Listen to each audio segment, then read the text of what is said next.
warahmatullahi wabarakatuh.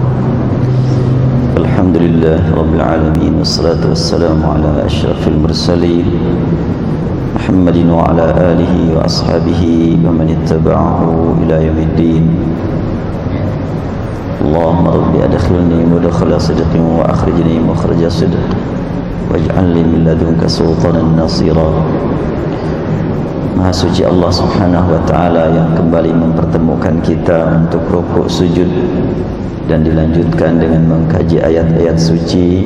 Kita berharap dengan kajian ini dapat mempermudah kita untuk bertemu dengan Zat yang Maha Suci pada hari kiamat nanti. InsyaAllah kita lanjutkan kajian surat Al-Baqarah. Sekarang memasuki ayat 43. Saya bacakan dulu. A'udzu billahi minasyaitonir rajim. Wa aqimus salata wa atuz zakata warka'u ma'ar raki'in. Wa aqimu, dan tegakkanlah, dirikanlah as-salata. Tertulis as-salah pakai wawu dan wawunya tidak dibaca. Wa atuz zakata, kalimat aqimu dirikan, tegakkan. Kalimat atu datangkan, atau di sini diartikan tunaikan. Wa atuz zakata, dan tunaikan zakat. Warka'u, dan rukuklah kamu semuanya bersama-sama. Ma'ar raki'in, bersama orang-orang yang ahli rukuk. Tentu kalimat ar-raki'in adalah kata sifat. Dalam bahasa Arab akan jelas berbeda antara ar-raki'in dengan alladzina yarka'un. Tapi kalau sudah diindonesiakan tidak ada bedanya. Sekarang mulai kita perhatikan tulisannya. As-salata, az-zakata berbeda dengan tulisan biasa. Ar-raki'in juga berbeda dengan tulisan biasa.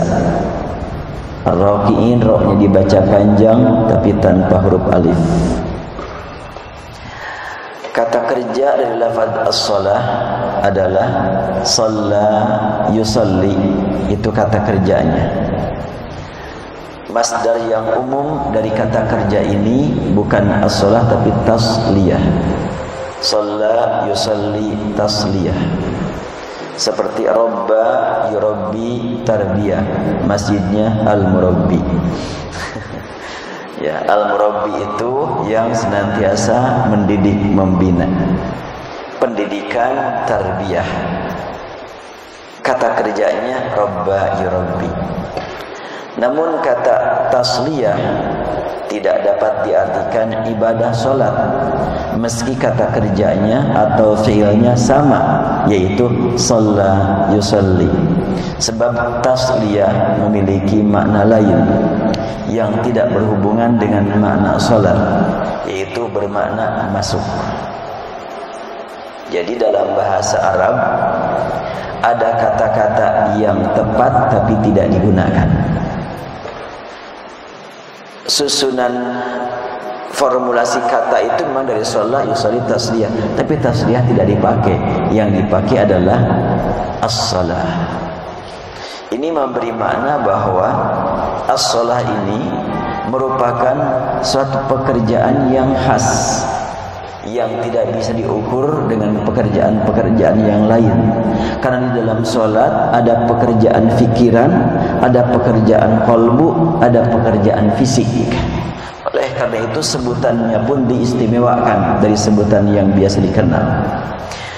Kita lihat kalimat shalla yusalli, makna lain dalam Al-Quran. Wa man yaf'al dzalika 'udwanan wa zulman fasawfa nuslihi nara. Dalam bacaan yang lain nusallihi nara, artinya nusalli memasukkan, bukan salat. Dalam satu qiraat lafaz nuslihi dibaca nusallihi, yang berarti kami memasukkannya. Kata ini diambil dari akar kata saliya yasla. Kemudian ditambah menjadi shalla yusalli, artinya masuk, sebagaimana tercantum dalam firman Allah, tasla naran hamiyah, masuk ke dalam api yang menyala-nyala. Pembahasan tentang masalah ini boleh jadi sulit untuk dipahami kecuali bagi yang sudah memiliki dasar bahasa Arab. Namun secara ringkasnya, bahwa penulisan as-shalah memiliki makna yang sedikit berbeda dengan tulisan as-shalah yang pakai alif. Untuk memelihara keaslian makna, maka tulisan dikembalikan kepada asalnya, yaitu dengan menggunakan huruf waw, karena asalnya shalah yaslu. Seperti halnya juga tulisan zakat tanpa terpengaruh oleh bacaannya. Makanya karena ini adalah khusus untuk yang ahli bahasa, saya cuma menyampaikan saja, tidak akan diperdalam, takut pada kabur nanti. Pusing nih, apaan ini jia begini. Sekedar informasi saja ini. Nah, yang akan diperdalam adalah kalimat berikutnya. Bacaan ar-raki'in tertulis tanpa alif. Isyarat yang dapat dipahami dari penulisan tersebut diantaranya adalah antara sesama orang ruku tidak ada jarak. Raki'in, sesama-sama orang yang ruku harus rapat. Makanya setiap imam mau memulai sholat suka menyebutkan rapatkan safnya, karena mereka semuanya menempatkan diri sebagai orang yang tunduk kepada Allah dan tunduk di hadapan Allah, sehingga tiada perbedaan antara raja dengan pelayannya, atau antara orang kaya dengan pekerjanya, atau guru dengan muridnya, antara orang tua dengan anaknya, dan seterusnya. Pernah disampaikan, kalau tidak salah, nggak tahu di sini, nggak tahu di tempat yang lain, saya punya teman orang Banten. Dia menyaksikan seorang turis di Masjid Muhammad Ali. Di mana itu Masjid Muhammad Ali? Kalau dari Bandung ya naik pesawat dulu ya ke Jakarta. Dari Jakarta naik ke Kairo. Nanti di situ ada bertemu di situ Masjid Muhammad Ali.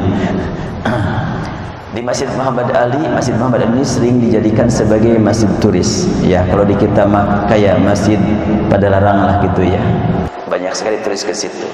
Nah, Masjid Muhammad Ali memang unik. Ada turis duduk di pintu, wanita tampilannya kumuh. Kemudian ini teman saya orang Banten ini pas selesai sholat melihat wanita kelihatannya wajah orang Perancis, maka ditanya, ngobrol lah pakai bahasa Perancis karena orang Banten ini pandai bahasa Perancis. Nanya, ada apa kamu duduk di sini? Si wanita itu berlinang air mata. Kenapa kamu kelihatan sedih? Saya terharu, katanya. Apa yang membuat Anda terharu? Saya tadi duduk di sini dari awal, ada orang yang pakai jas, tampil keren, dasinya rapi, duduk di depan, langsung praktek sholat. Kemudian ada lagi orang yang pakaiannya kumuh, kelihatannya tidak rapi, duduk bergandengan dengan dia, dan kelihatannya aman-aman saja, akrab-akrab saja. Saya nggak ngerti kok bisa seperti ini dalam Islam, katanya. Datang lagi orang yang kelihatannya sedang-sedang saja, duduk juga di situ. Mereka itu akrab-akrab saja. Ini yang nggak habis pikir buat saya. Kok bisa begini? Akhirnya ngobrol panjang lah, sampai si pemuda dari Banten ini ya berusaha meyakinkan dia tentang kebenaran al-Islam. Ceritanya, apakah sampai masuk Islam apa enggak? Saya nggak nanya, makanya nggak usah lanjutkan, sampai di situ aja ceritanya. Nah, kemudian kalimat ar-raki'in tadi, secara tampilan orang yang melakukan ruku tidak memerlukan waktu kecuali hanya sebentar saja. Tulisan ar-raki'in tidak pakai alif memberikan gambaran adanya kependekan waktu untuk ruku. Dengan penulisan yang pendek ini, maka hal tersebut memberi keringanan dari satu segi, namun dari segi lain mengingatkan bahwa kesempatan untuk ruku itu hanya sebentar. Jangan disia-siakan untuk khusyuk pada waktu yang sebentar itu.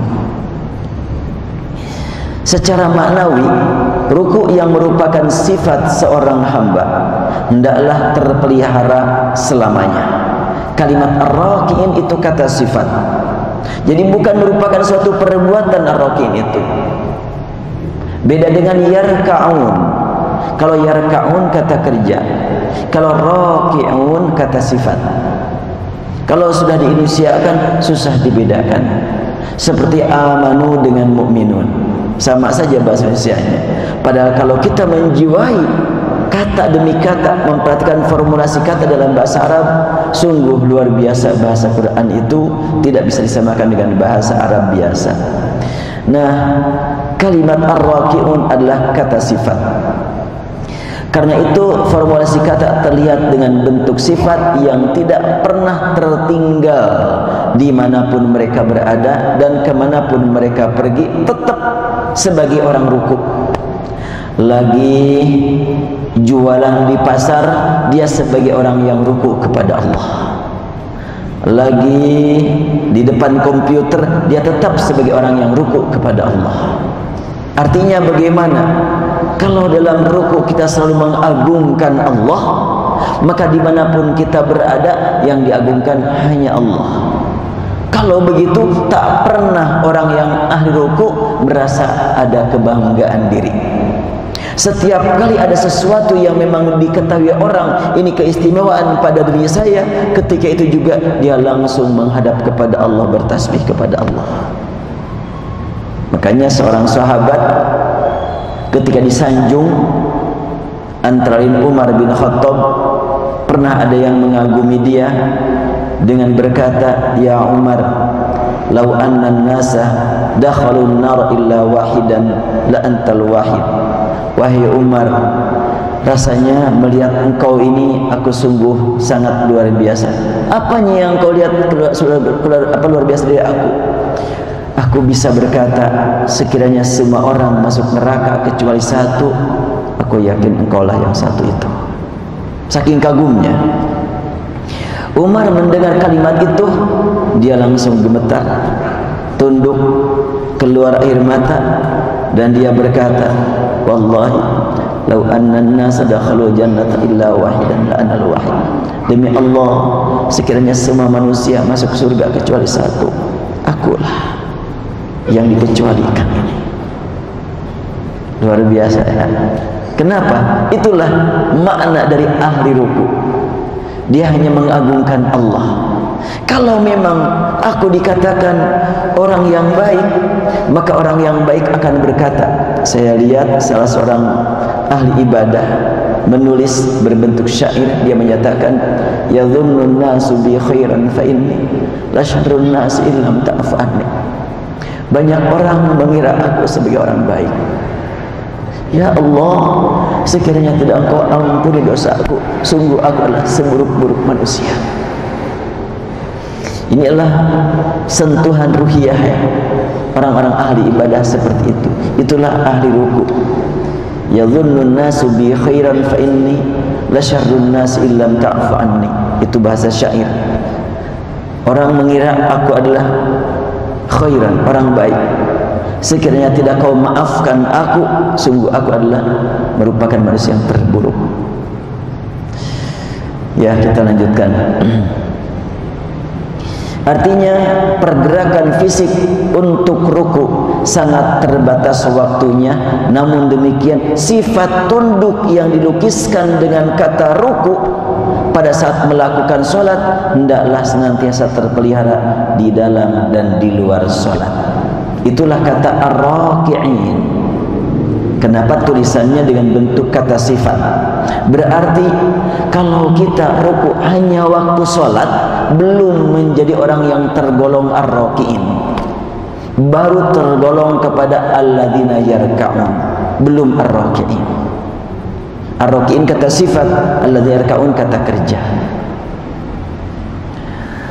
Sehubungan dengan adanya kedekatan orang ruku dengan Allah Subhanahu wa taala yang kemudian akan dilanjutkan dengan sujud, Rasulullah sallallahu alaihi wasallam menegaskan bahwa orang terdekat kepada Allah adalah orang yang sedang dalam keadaan sujud. Kan ruku dan sujud satu kesatuan. Irka'u wasjudu. Rasulullah sallallahu alaihi wasallam bersabda, aqrabu ma yakunul abdu min rabbih wa huwa sajidun fa'aktsirud du'a. Hadis riwayat Muslim menyebutkan Rasul bersabda, kondisi hamba yang sangat dekat kepada Rabb-nya pada saat dia sujud. Karena itu perbanyaklah berdoa. Ya doa apa? Yang aku tahu doa subhanakallahumma rabbana wa bihamdikallahumma ighfirli. Doa apa lagi yang biasa dibaca pada waktu sujud? Oh, banyak. Lupa ya, dulu pernah saya sampaikan. Mau dibagikan doanya. Rasanya udah ya. Belum ya? Aduh, banyak utang ternyata saya kepada jemaah di sini. Ya, antara lain doa yang dibaca Rasul adalah Allahumma bi'ilmikal ghaiba wa qudratikal khalqi ahyini ma'alimtal hayata khairan li wa tawaffani idza 'alimtal wafata khairan li. Walaupun dibaca terus gak ada yang nyatet kelihatannya. Susah nyatetnya. Soalnya nyatetnya harus dari kanan, bukan dari kiri. Kalau di kiri pada cepat tulisnya, kalau dari kanan pada lambat. Iya, ya, direkam ya, ya baik. Kalau memang direkam, saya bacakanlah gitu. Nanti ada rekamannya. Allahumma bi'ilmikal ghaiba wa qudratika 'alal khalqi. Ya Allah, dengan ilmu-Mu yang sangat tak terbatas ya, yang maha mengetahui terhadap masa depanku yang gaib, bi'ilmikal ghaib wa qudratika al-khalqi, dan kekuasaan-Mu untuk menentukan masa depanku, masa depan umat. Engkau maha kuasa, tidak memerlukan bantuan dan tidak mungkin dipengaruhi oleh yang lain. Bi qudratika al-khalqi ahyini ma'alimtal hayata khairan li. Berikan kepadaku kesempatan melanjutkan kehidupan ini selama panjang umur buatku, menurut pandangan Engkau lebih baik bagi masa depanku. Luar biasa itu doa itu. Panjangkan umurku, kalau memang panjang umur sangat bermakna buat masa depanku di akhirat nanti.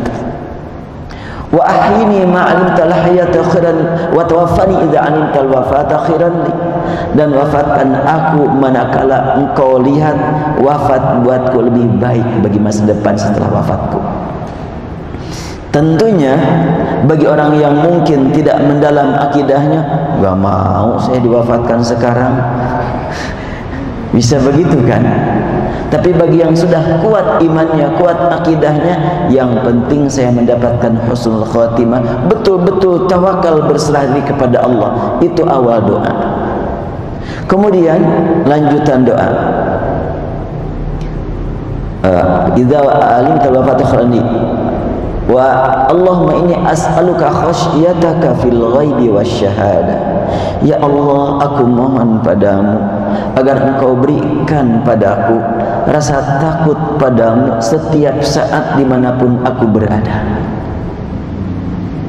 Fil ghaibi wasyahada, pada waktu aku sendirian atau pada waktu aku berada di hadapan orang. Nih, kadang-kadang kan kita sangat dipengaruhi takut kepada Allah itu oleh kondisi. Ketika memang bertemu dengan orang-orang yang taat, mungkin ada pengaruh buat kita. Ketika kita sedang sendirian, enggak tahu yang kita kerjakan, tanpa disadari kita berpikir macam-macam, kita berpikir ngelantur kemana, bahkan terkadang muncul pikiran perbuatan maksiat. Dan Allah Maha tahu apa yang tersirat di benak kita, di hati kita. Kalau sekiranya tidak Allah ampuni dosa kita, sungguh banyak sekali lintasan-lintasan pikiran kita yang mengantarkan kita menuju neraka. Makanya doa waktu sujud kita bacakan, Allahumma inni as'aluka khasyatak fil ghaibi wasyahada. Aku mohon Engkau bimbing aku untuk senantiasa takut padamu pada saat aku sedang jauh dari pandangan orang ataupun sedang berada di hadapan orang. Saya ingat doa kunut yang dibacakan oleh Syekh Nasir Al-Qattami sambil menangis terseduh-seduh. Dia mengatakan, Allahumma ighfir ma tala'at alayya aina wa khafi anhun nas. Ya Allah, ampuni dosaku yang Engkau lihat dan orang tidak melihat apa yang aku lakukan waktu aku berbuat dosa. Kalimatnya, Allahumma ighfir ma tala'at alayya aina wa khasya anhun nas. Ampuni dosaku yang Engkau lihat dan orang lain tidak melihat, karena aku berbuat dosa sembunyi-sembunyi, entah dosa di pikiran, entah dosa di kelakuan, entah dosa di keyakinan. Nah, ini sangat penting untuk kita waktu sujud memperbanyak berdoa. Kemudian doa lanjutannya apa?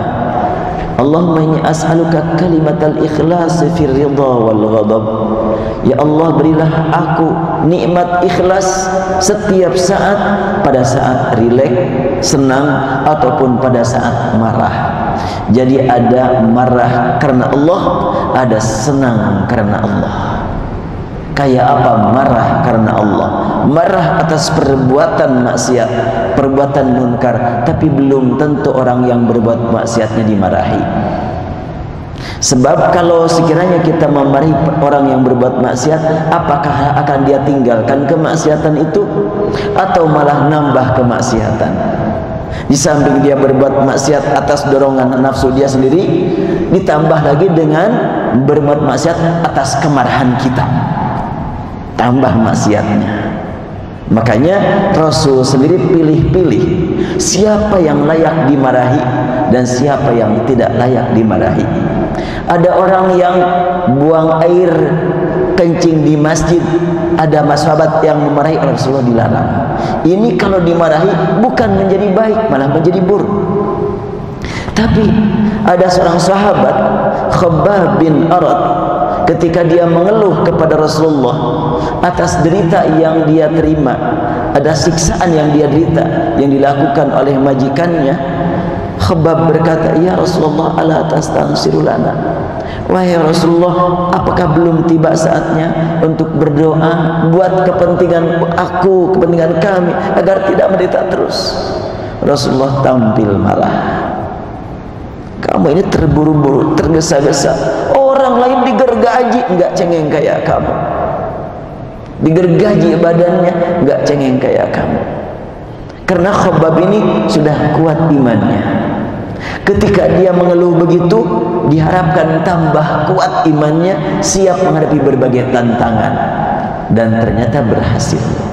Jadi memang ada marah karena Allah dan ada senang karena Allah. Jangan juga ada benci karena Allah, ada cinta karena Allah. Nantilah lain kesempatan kita bahas. Nah, ini terkait dengan bagaimana ar-raki'in. Sekarang masuk kepada fikih ayat. Dengan kembali memerhatikan lafaz ayat, maka akan ditemukan makna yang tidak ditemukan dalam terjemahannya. Antara lain 3 kata kerja dalam kalimat aqimu, atu, warka'u. Tegakkan, tunaikan, dan rukuklah. Ini 3 kata kerja ditujukan kepada orang banyak yang berjumlah dari 3 orang atau lebih. Dalam terjemah yang ada tidak dapat dibedakan mana perintah yang ditujukan kepada 1 orang dan mana perintah yang ditujukan kepada orang banyak. Kita lihat terjemah tadi. Dan dirikanlah sholat. Ini yang disuruh 1 orang, 2 orang, 4 orang, enggak jelas. Dan dirikanlah sholat, tunaikanlah zakat, rukuklah. Ini bisa ditujukan kepada 1 orang ini. Padahal aqimu itu adalah untuk orang banyak. Karena kalau untuk 1 orang bukan aqimu tapi aqim. Ini adalah untuk satu orang. Kalau untuk dua orang ditambah ya aqima. Ini beda tuh. Perintah kepada dua orang. Kepada tiga orang baru aqimu. Begitulah dalam bahasa Arab. Wa atuz zakat. Kalau satu orang ati. Kalau dua orang atia. Banyak, tiga ke atas atu. Ya, sedikitlah belajar bahasa Arab, terutama bagi yang sudah punya dasar, mengingatkan kembali. Nah, kalau yang berikutnya warka'u, ini tidak ada perubahan. Untuk satu orang irka', untuk dua orang irka'a. Kalau pakai warka, warka'a. Nah, untuk banyak orang baru warka'u.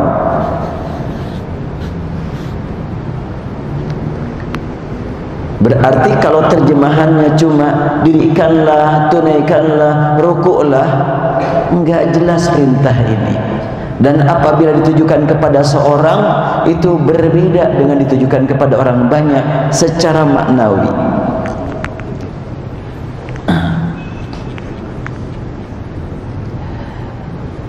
Tiga kata kerja dalam kalimat ini ditujukan kepada orang banyak yang berjumlah dari 3 orang atau lebih, 3 orang ke atas.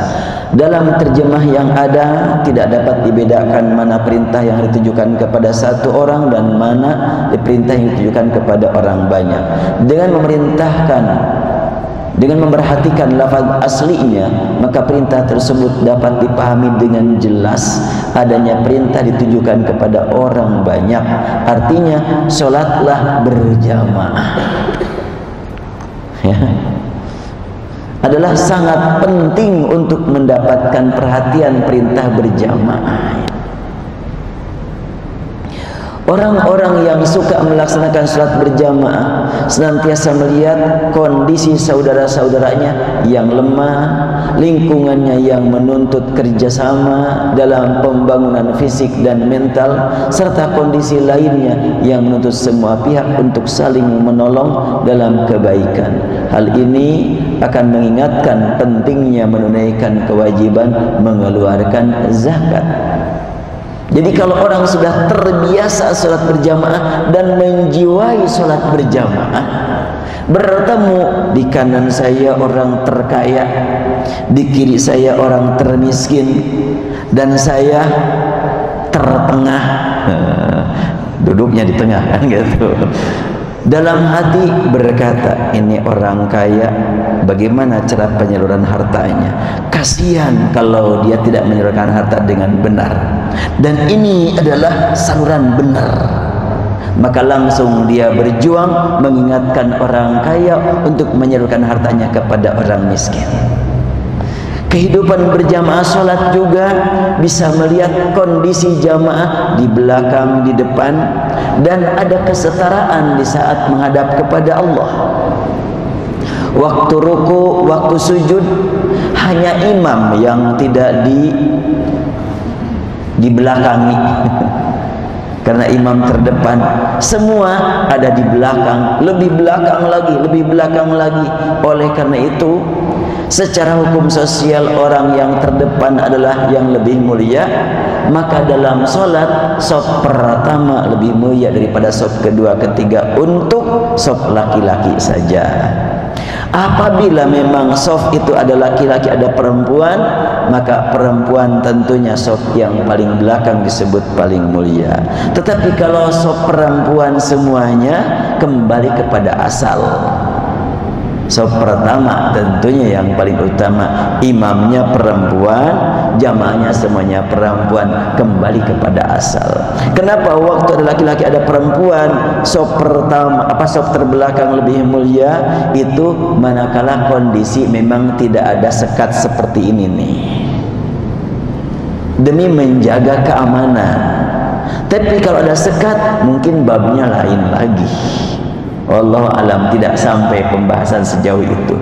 Cuma tentu dalam memahami teks Al-Quran, teks hadis, tentunya sangat menuntut kita untuk memperhatikan kondisi. Bukan kondisi merubah nas, tapi kondisi sangat diperlukan memahami nas atau teks, ya. Teks hadis, teks Al-Quran, kalau bahasa Arabnya adalah nas, kalau banyak nusus. Nusus itu artinya teks hadis Quran, itu nusus namanya. Kita lanjutkan. Salat adalah hubungan setiap hamba dengan Allah yang mengantarkan mereka untuk saling perhatian terhadap sesama.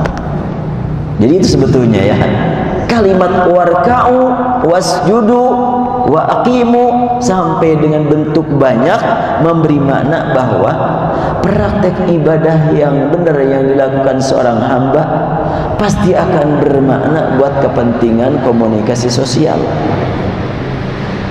Dan orang yang memang berhubungan dengan masyarakat luas dilakukan berlandaskan keimanan, pasti akan mendorong dia untuk senantiasa menghadap kepada Allah lebih khusyuk. Kenapa? Karena ketika kita melihat orang yang sangat miskin atau dia menderita sakit atau lain sebagainya, kalbu langsung gemetar, ya Allah, ini orang perlu pertolongan dan aku tidak mampu membantunya, ya Allah, tolonglah dia. Tanamkan ke dalam dirinya nikmat sabar, nikmat tawakal, nikmat harap padamu. Setelah itu, apa yang bisa saya lakukannya? Yang bisa dilakukan, lakukannya. Jadi, melihat manusia, ingat kepada Allah. Berhubungan dengan Allah, ingat kepada manusia. Itulah ibadah dalam Islam. Kalau sekiranya dilaksanakan dengan benar. Dan sholat itu mengantarkan kita untuk banyak bergaul dengan sesama manusia. Makanya dalam hal ini sholat berjamaah ditekankan buat kaum bapak. Habis kaum bapak yang lemah dalam hidup sosialnya, betul kan? Kalau kaum bapak ada kurang komunikasi sosialnya, itu beda dengan ibu-ibu. Ibu-ibu mah gampang, soalnya ya banyak tempat pertemuannya. Tidak di masjid, banyak tempat pertemuannya, ya. Ada tukang bakso lewat ke depan rumah, kan di situ tempat seminar itu. Ada tukang sayur, di situ tempat diskusi, banyaklah tempat pertemuan. Makanya lebih akrab kalau itu memang rajin ngobrolnya, kan. Ya jangan beki ngomong, jangan rajin gitu. Beda kan ya, beki ngomong dengan rajin gitu. Kalau rajin mah positif lah gitu.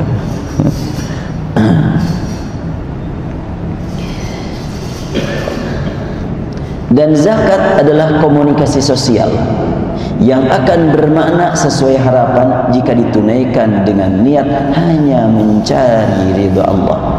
Hal ini dapat dipahami bahwa perintah menunaikan zakat pun ditujukan kepada orang banyak. Wa atuz zakah. Karena itu zakat itu bukan hanya kewajiban orang kaya. Orang miskin juga yang betul-betul ingin meraih derajat muttaqin akan merasa terpanggil ingin berzakat. Cuma saya enggak mampu. Udahlah, setahun sekali mampu enggak?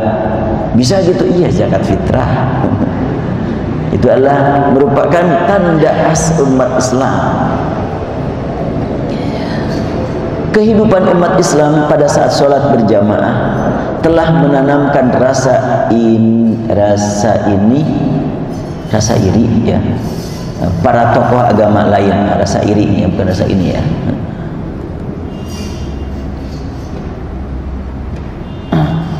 Jadi kehidupan berjamaah sholat ini membuat sekian tokoh agama lain iri.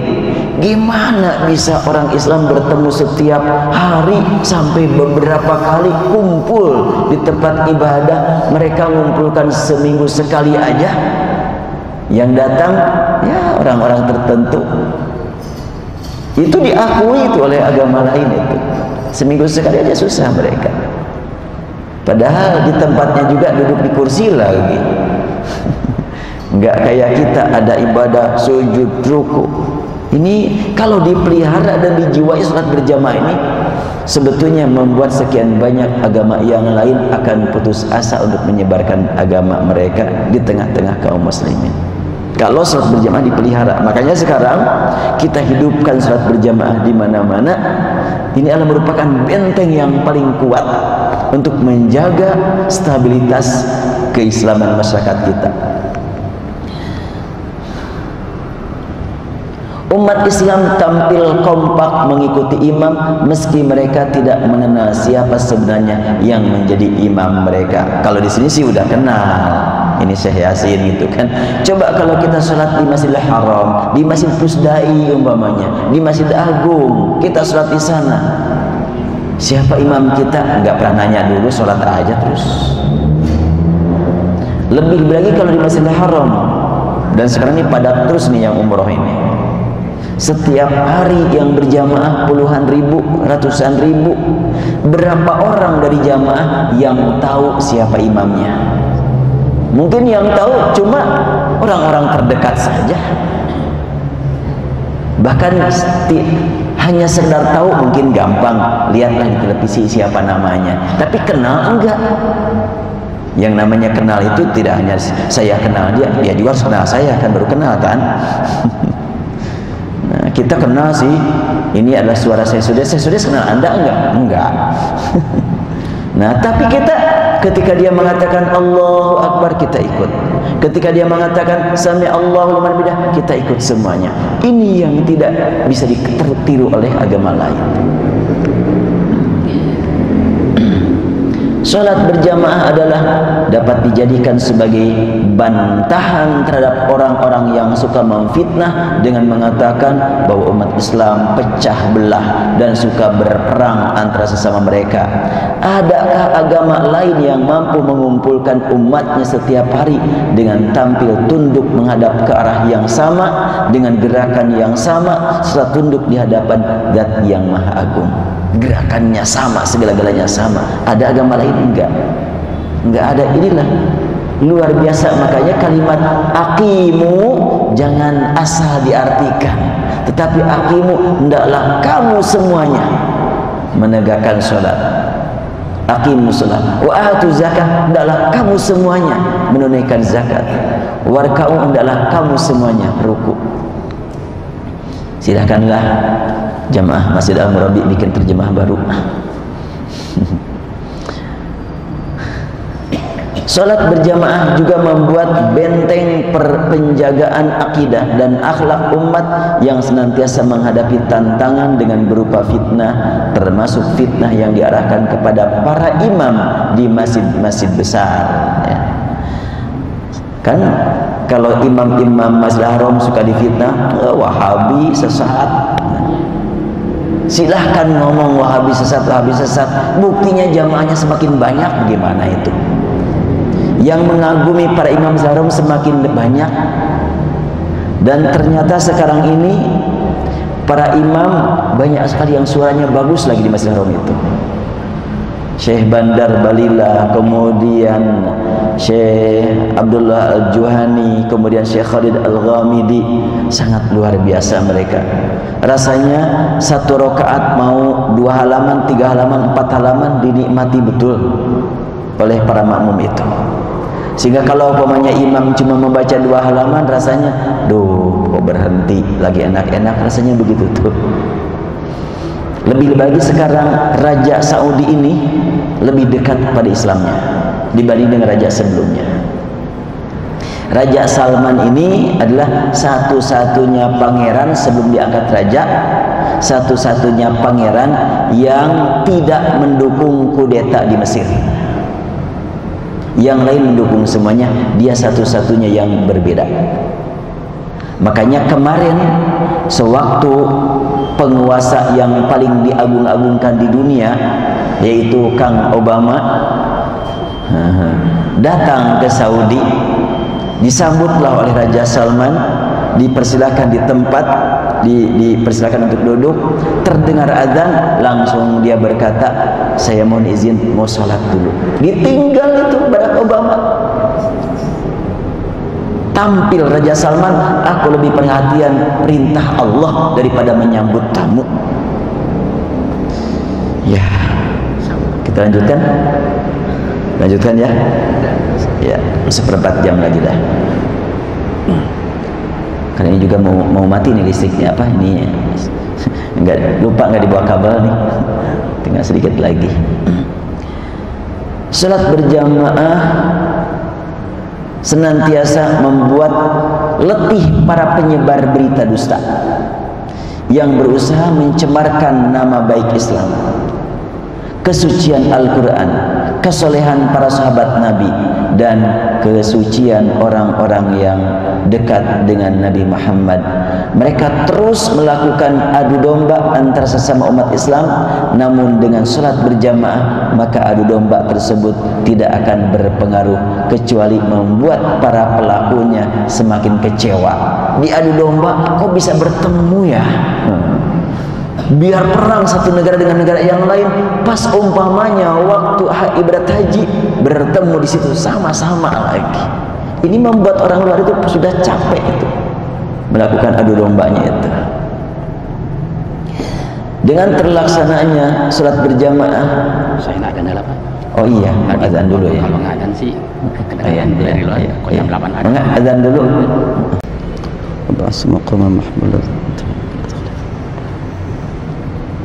Kita lanjutkan susunan kata dalam ayat.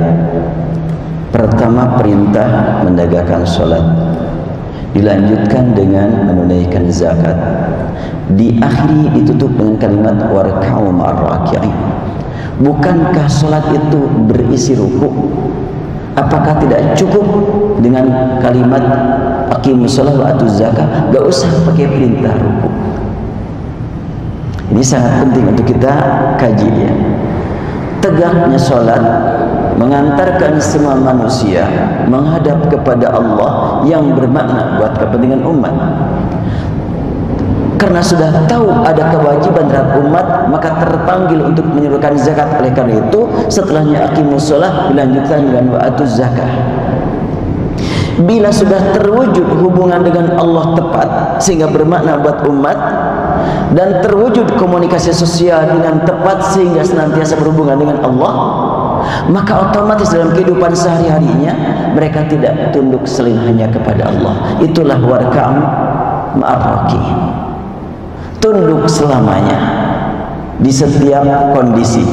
Makanya kalau untuk sholat tidak disebut wa aqimus shalah ma'al musallin wa atuz zakah ma'al atin, tetapi beda dengan ruku, warka'u ma'ar-raki'in. Ini sangat luar biasa susunan kalimat Al-Quran ya. Nah, dengan terlaksananya sholat berjamaah dan tersalurkannya zakat dengan benar, maka kaum muslimin akan semakin tunduk di hadapan Allah. Ketundukan mereka yang berlangsung di dalam satu masjid mengantarkan mereka untuk tunduk di luar masjid dan bertemu dengan orang lainnya yang sama-sama tunduk kepada Allah. Susunan kata dalam Al-Quran mengandung makna yang penting untuk digali. Demikianlah dalam penempatan perintah menunaikan zakat berada di antara perintah sholat dengan perintah ruku. Sholat, zakat, ruku ya. Tentunya ada makna yang sangat mendalam. Ketundukan merupakan sasaran utama dari praktek sholat dan zakat yang terlukiskan dalam urutan perintah dirikanlah, tunaikanlah, dan rukulah. Perintah ruku ditekankan dengan kalimat ma'ar-raki'in beserta orang-orang yang ruku, sementara perintah sholat dan zakat tidak disertai dengan bersama orang-orang yang sholat dan bersama orang-orang yang menunaikan zakat. Hal ini memberi isyarat bahwa sholat dan zakat merupakan satu kesatuan yang mengantarkan manusia untuk menjadi ahli ruku. Jadi proses ya, sholat, zakat itu proses yang dapat mengantarkan manusia menjadi ahli ruku. Ar-raki'in adalah kata sifat yang akan terbawa dimanapun mereka berada dan kemanapun mereka pergi, sehingga ketika mereka bertemu dengan ahli ruku di perjalanan, maka mereka akan tampak sekali saling merendahkan hati antara satu dengan lainnya, sama-sama ahli ruku. Itulah sifat ibadur rahman, hamba-hamba yang dicinta, yang dekat dengan zat ar-rahman. Ayat ini turun di tanah suci Dan saat ini tanah suci Mekah dan Madinah senantiasa dipenuhi orang-orang yang berjamaah ruku hingga mencapai jumlah yang sulit didata. Padahal beberapa kelompok yang dengki kepada Islam tiada hentinya membuat dan menyebarkan fitnah yang diarahkan kepada para ulama Haramain dan para pemimpin yang senantiasa berjuang meningkatkan pelayanan bagi jamaah haji dan umrah. Ya, pas nih ya, sudah mau habis baterainya juga. Nah, jadi satu ayat ini sebetulnya kalau dijiwai dengan benar itu akan mengantarkan umat untuk mencapai kehidupan yang sangat harmonis, sesama manusia, sama-sama ruku, sama-sama sujud ke hadapan Allah, sehingga kelebihan pada diri bukan menjadi kebanggaan, tapi kelebihan diri merupakan dorongan untuk lebih tunduk kepada Allah. Karena apa yang terlebih dalam diri saya, amanat yang mesti dimanfaatkan buat orang banyak. Bila belum dimanfaatkan buat orang banyak, berarti saya belum menyampaikan amanat. Kalau begitu, orang lain tentunya lebih baik dari saya. Teringat ungkapan Abu Bakar ketika beliau sudah dilantik untuk menjadi khalifah pertama. Beliau berpidato dengan mengatakan, semua yang kuat dari kalian lemah di hadapanku. Sebelum kekuatan kalian kugunakan untuk menolong orang lemah. Semua yang lemah di antara kalian kuat di hadapanku. Sebelum kelemahan kalian aku penuhi hak-haknya dengan menggunakan orang-orang yang kuat. Ini mungkin kalau bahasa ini bahasa filsafat gitu ya. Tapi itulah pernyataan beliau. Jadi dia tegas sekali. Al-qawiyyu dha'ifun indi, kata dia, hatta ati haqqahu. Jadi yang kuat, yang lemah kan itu hanya ukuran lahir. Di hadapan Allah boleh jadi ketika ada orang yang mungkin ilmunya sangat sedikit, tetapi dia taat kepada Allah dengan ilmu yang sedikit, kedudukan dan ketakwaan dia boleh jadi jauh di atas orang-orang yang ilmunya luas. Saya belum lama kedatangan, ya, kata istri saya, ini anak hilang gitu. Dulu sering ke rumah, tiba-tiba lama gak pernah ketemu. Pas datang, dia sudah menjadi pengusaha besar. Dan dia hadir dalam pengajian saya hari Sabtu.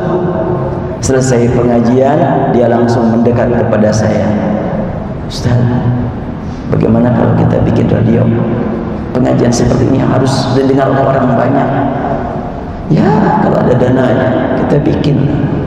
Bagaimana kalau dana awal 100 juta cukup enggak? Ya, boleh-boleh saja dari sekecil. Ya, bulan depan saya siapkan. Kalimatnya begitu tuh. Ini dia masih muda orangnya, baru punya anak satu. Ya, berkata begitu. Kemudian pas makan, saya kadang-kadang iri. Kok saya cuma ngitung duit terus, orang lain menghafal Quran, dakwah kemana-mana, ceramah kemana-mana.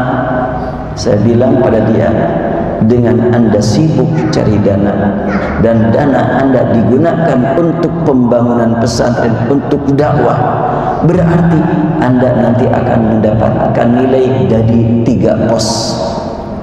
Melalui amal 1 pos, amalnya menyalurkan dana dan digunakan untuk sedekah jariyah. Mungkin Anda salurkan untuk kepentingan sosial, rumah sakit, itu sudah bernilai sedekah jariyah. Tapi kalau Anda gunakan untuk menyebarkan ilmu Islam, pembangunan pesantren, pembangunan majelis taklim, maka Anda akan mendapatkan nilai dari penyaluran dana sedekah jariyah dan dari memanfaatkan dana untuk menyebarkan ilmu yang bermanfaat. Berarti Anda termasuk yang mengembangkan ilmu yang bermanfaat. Kemudian yang mengambil ilmu dari hasil Anda ini juga generasi mendatang yang nantinya mereka menjadi anak-anak yang soleh, selalu berdoa Allahumma ighfiril muslimin wal muslimat. Siapa yang lebih berhak mendapatkan hasil doa mereka kalau bukan ada yang terlibat dalam membuat mereka orang soleh? Anda termasuk. Nah, dalam hal ini kalau Anda menyediakan dana pada tempat yang tepat, tepat, saluran yang tepat, boleh jadi sekian kali Anda melaksanakan amal itu jauh nilainya di atas nilai yang saya dapatkan. Saya bilang, saya cuma ngomong kemana-mana menyebarkan ilmu yang saya tahu. Mungkin saya dapat nilai mudah-mudahan dari 2 pos, menyebarkan ilmu dan membina generasi mendatang. Dan Anda akan mendapatkan 3, saya bilang, sedekah jariah, mengamalkan ilmu, dan juga melahirkan generasi mendatang. Yalah, begitu saya semangat kalau begitu sekarang katanya. Mau terus berbisnis untuk pesantren, untuk masjid, bagus. Kemarin sudah datang lagi, bahkan sudah menyerahkan sebagian dananya. Ini katanya mulai, ya alhamdulillah. Bahkan tadi malam langsung bilang lagi, katanya ada mobil buat operasional di Magdis. Iya, saya bilang, udah langsung itu anak muda, subhanallah. Karena memang sudah merasa yakin dengan membayarkan dana akan mendapatkan 3 in 1 ya. 1 sedekahnya, 3 nilainya. Ya, kalau begitu mari kita sama-sama berlomba memanfaatkan potensi masing-masing untuk kepentingan umat di masa-masa mendatang. Baik, kita cukupkan sampai di sini. Insyaallah di kesempatan kita lanjutkan, dan pertemuan mendatang ayat 44. Wah, ini ayat 44 ini sangat berat saya menerangkannya, tapi ya harus saya terangkan. Ini sangat berat buat saya menerangkan ayat ini, tapi ya bismillah, sesuai kemampuan, semoga bermakna buat kita semuanya.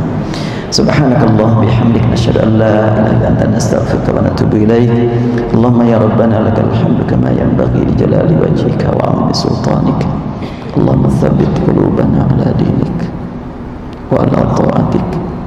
Subhanaka ya rabbana inna kunna minadh dhalimin. Allahumma tahhir qulubana minan nifaq. Allahumma tahhir qulubana minal fusuq wal isyan.